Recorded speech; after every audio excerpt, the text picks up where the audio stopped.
It is one of the biggest unanswered questions of the 2024 election.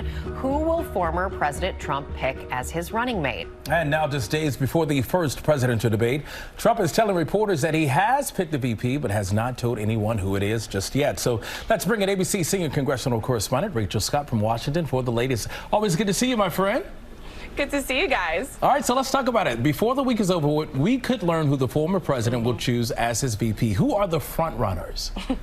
Yeah, and Donald Trump says he already knows who his running mate is going to be. And I'm sure the people that are on this short list would like to know as well, especially because so many of them are going to be traveling to Atlanta for that debate in just 48 hours. And so sources do tell us that they're well into the vetting process for a possible running mate for the former president. And on this short list, you have a number of Republican contenders, from Senator J.D. Vance, Marco Rubio, as well as North Dakota Governor Doug Burgum. We're also told that Senator Tim Scott, Congresswoman Elise Stefanik, who is Republican House leadership there on Capitol Hill, are also seen as contenders, and they've also had some information requested from them as part of this process, guys. In 2016, the pick was then Indiana Governor Mike Pence. What do you think the former president is looking for in his VP this go round?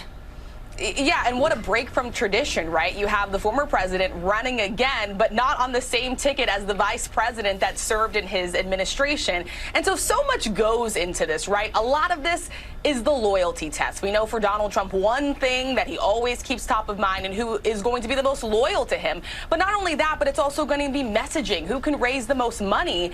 And because the former president has already served one term, a lot of the focus, too, will certainly be on who could probably be on the ticket in 2028. That's something that a lot of Republican allies are keeping in mind. So you have some Republicans that do like the idea of North Dakota Governor Doug Burgum. This is someone who many people believe won't really overshadow the former president if he was going to be on the running mate. He's also a wealthy businessman. He could probably help with fundraising. He poured a lot of his own money into his own campaign. Remember, he was a rival against former President Donald Trump in the Republican primary. But then you have some other Republicans who are saying that Senators J.D. Vance, Senator Marco Rubio, that presents the party an opportunity to really have a fresh face heading into 2028, guys. So how are the potential candidates handling the former president's conviction there?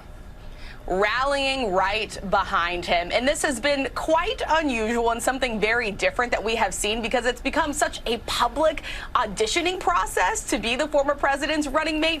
We saw them line up one by one at the former president's trial when he was convicted on 34 counts of falsifying business records in that hush money trial there in New York City. We're also seeing a lot of these people that are on this short list really behind the former president when it comes to fundraising. They're out on television. They're defending his record and also pushing it back against the many legal investigations into the former president. Well, speaking of that conviction, he also really needs to win for his own sake. So in terms of that VP candidate who makes him the most winnable candidate, who is it? Yeah, it's a really good question here. And this is why you have some people who are saying choose someone that's going to be really a firebrand, that's going to defend the former president. We have certainly seen every single one of these VP candidates do that exactly. Even Senator J.D. Vance, who was once very critical of the former president, called him a moral disaster. At one point, he said he just didn't even like Donald Trump. Well, he's come back around. He's one of his fiercest defenders right now, and he even showed up outside of that Manhattan courthouse as well. So there's one thing that Donald Trump is going to be keeping in mind: who is going to defend him, who's going to be loyal to him.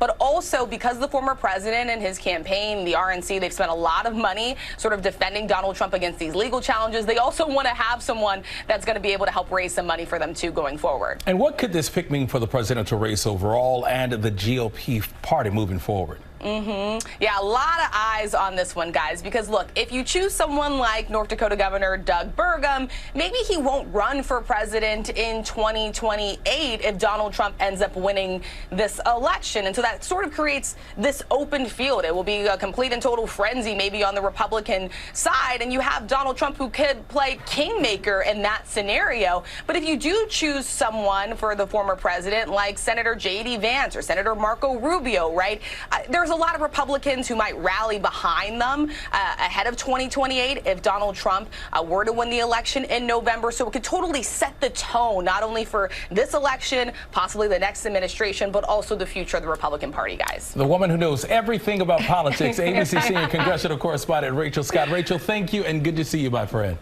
Thanks, guys. Good to see you. Thank you. Of course.